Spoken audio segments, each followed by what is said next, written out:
Klaim tersebut disampaikan oleh Hamas melalui sebuah pernyataannya. Dilaporkan sebanyak 50 sandera tewas dalam serangan berdarah yang dilakukan oleh Israel. Hamas mengatakan Israel telah mengirim pasukan, tank hingga bulldozer ke wilayah tersebut. Tentara Zionis disebut sempat melakukan penyerangan sebelum akhirnya mundur dari Gaza. Sementara diketahui sebelumnya pasukan khusus Amerika Serikat sempat dikirim untuk membantu Israel. Adapun pasukan khusus Amerika Serikat diterjunkan untuk membantu menjadi mata-mata. Tujuan dari pengintaian itu yakni membebaskan warga sipil Israel yang disandra oleh Hamas. Namun Amerika Serikat pun mengklaim pasukan khusus Amerika Serikat tewas ditembak oleh militan Palestina. Hal tersebut disampaikan oleh mantan penasihat Pentagon yakni Douglas Macgregor. Macgregor pun merinci kerugian besar dialami Amerika Serikat lantaran tentaranya ditembak hingga berkeping-keping. Selesai serangan mematikan itu, Macgregor menyebut Amerika Serikat berada dalam pihak berperang. Adapun rencana Israel dengan memanfaatkan warga sipil yang menjadi korban sandera Hamas, diketahui sandera itu bernama Yousefat Lissif, berusia 85 tahun yang dibebaskan beberapa hari yang lalu. Setelah dibebaskan, Israel menyusun taktik untuk menyudutkan Hamas. Adapun taktik itu dengan memberikan ruang Lissif untuk memberikan pengakuan saat ia diperlakukan sebagai seorang sandera. Di luar prediksi, ia justru memberikan pernyataan yang bernada pujian untuk Hamas. Pasalnya ia mengaku diperlakukan dengan lembut, termasuk diperiksa oleh dokter selama 2 minggu sekali dalam tahanan. Ia pun mengaku semua kebutuhannya terpenuhi meski menjadi seorang sandera.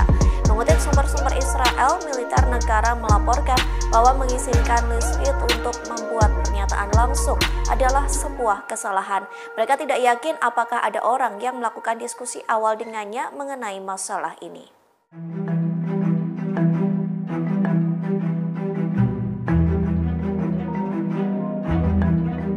Hal tersebut dilaporkan oleh pasukan pertahanan Israel melalui akun Twitternya pada Kamis 26 Oktober. Dalam keterangannya, IDF melaporkan bahwa tank-tank Israel memasuki Gaza. Terlihat kendaraan lapis baja dan bulldozer Israel menembakkan peluru. Akibat serangan itu terlihat ledakan di tengah deretan bangunan yang rusak. Meski begitu, Israel mengklaim pasukannya belum melancarkan serangan darat ke Gaza. Namun IDF mengklaim pasukannya telah melakukan pengeboman ke daerah yang terkepung. Serangan itu mengakibatkan sejumlah warga sipil tewas hingga rumah warga rusak. Korban serangan tersebut pun turut menewaskan wanita dan anak-anak Palestina.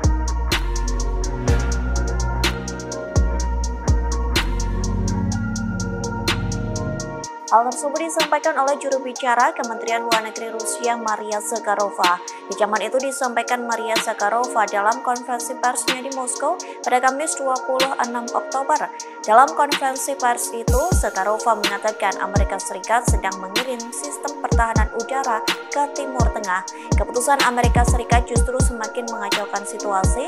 Bahkan Zakharova menyebut Washington sedang memonopoli penyelesaian konflik di Timur Tengah.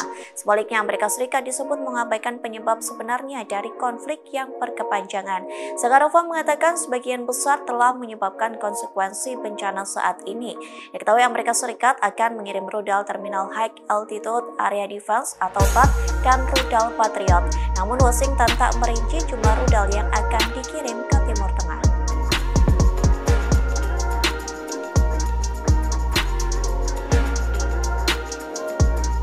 Dikutip dari Al-Mayadeen, klaim tersebut disampaikan oleh juru bicara kantor keamanan Brigadir Hizbullah di Irak pada Kamis 26 Oktober.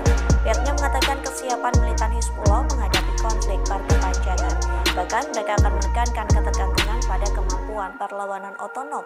Dalam pernyataannya, Hizbullah juga mengancam Israel. Pihaknya menyebut akan ada eskalasi yang terjadi secara bertahap. Tak hanya itu, eskalasi tersebut akan mencangkup wilayah yang lebih luas. Hizbullah mengatakan akan melancarkan serangan yang lebih kuat. Diketahui sebelumnya Hizbullah di Irak telah menargetkan pasukan Amerika Serikat di wilayah Al-Sadadi di pinggiran Al-Hasakah yang ada di Suriah. Selain itu, pangkalan Harir dekat Bandara Erbil di wilayah Kurdistan Irak dihantam oleh 2 drone dari Hizbullah.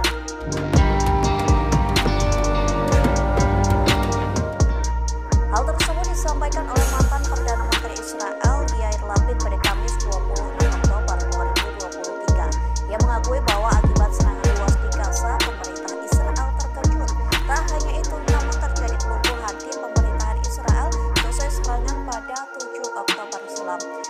Labid mengakui situasi sulit terjadi di negaranya. Kondisi itu membuat tentara Israel belum bangkit sepenuhnya setelah 3 minggu berperang melawan militan Hamas. Lantas pihaknya memberikan 8 saran kepada pemerintah Israel. Salah satu saran yang diajukan adalah meningkatkan frekuensi komunikasi dengan masyarakat. Tak hanya itu, ia juga menyarankan agar pemerintah meningkatkan pelayanan terhadap warga yang dievakuasi. Terakhir, ia mengecam bahwa kementerian di pemerintahan Israel dianggapnya tidak berguna. Ia mengatakan bahwa para menteri itu tidak perlu ada, terutama di masa perang.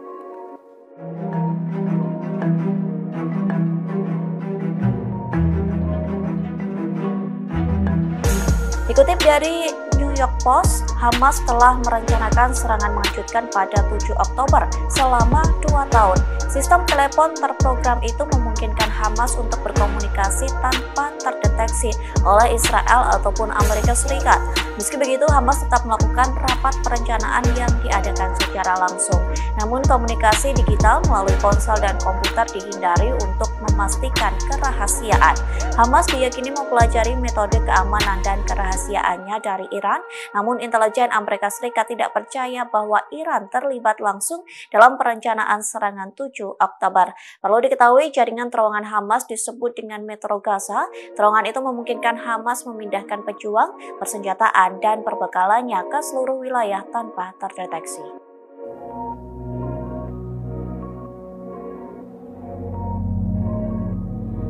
Dari Al-Mayadeen, serangan itu terjadi pada Kamis 26 Oktober 2023. Ansarullah menyerang pos militer di Kepulauan Dahlak di Eritrea.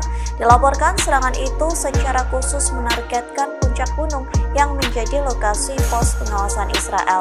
Adapun Israel disebut memantau Laut Merah yang menghadap Yaman. Akibat serangan itu, seorang perwira senior militer Israel tewas. Diketahui Ansarullah Yaman hanyalah salah satu dari banyak militan kontra Israel yang mendukung Hamas. Ansarullah pun berjanji melakukan pembalasan terhadap kekejaman Israel yang sedang berlangsung di Gaza. Bahkan kelompok militan Yaman ini telah secara efektif bergabung dalam pertempuran melawan Israel. Hal itu disampaikan oleh pakar urusan strategis Israel yakni Boni Ben Menachem. Ansarullah melakukan pertempuran yang efektif setelah melancarkan serangan ke Israel meski dicegat oleh Angkatan Laut Amerika Serikat.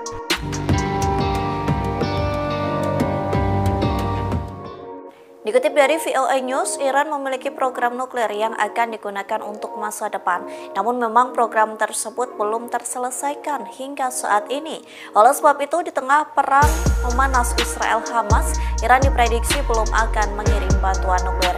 Meski begitu, negara-negara barat tidak dapat memastikannya.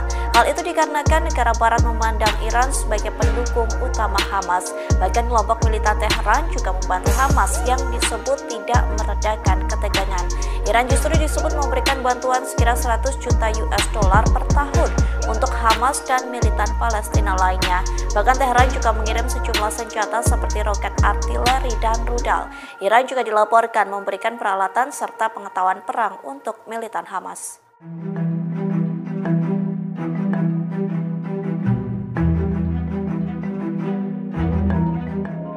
Dikutip dari Arab News, latihan tersebut bertujuan menghadapi kemungkinan ancaman yang dihadapi di tengah konflik Timur Tengah. Hal itu disampaikan oleh juru bicara Brigjen Jenderal Amir Jasak. Selain sebagai tanggapan ancaman, Jenderal Amir mengatakan latihan itu dilakukan untuk membantu militan Palestina. Mulai hari ini Jumat 27 Oktober, pasukan darat Iran akan melakukan latihan selama 2 hari berturut-turut. Mereka pun turut melakukan penerbangan lebih dari 200 helikopter. Penerbangan ratusan helikopter itu sebagai bentuk pengujian kesiapan pasukan Iran. Sayangnya Jenderal Amir tidak merinci lebih lanjut terkait persiapan tersebut. Di satu sisi, negara-negara barat mengkhawatirkan jika Iran menggunakan senjata nuklir untuk membantu Hamas. Pasalnya saat ini Iran memang memiliki program nuklir untuk masa depan, namun program tersebut belum terselesaikan.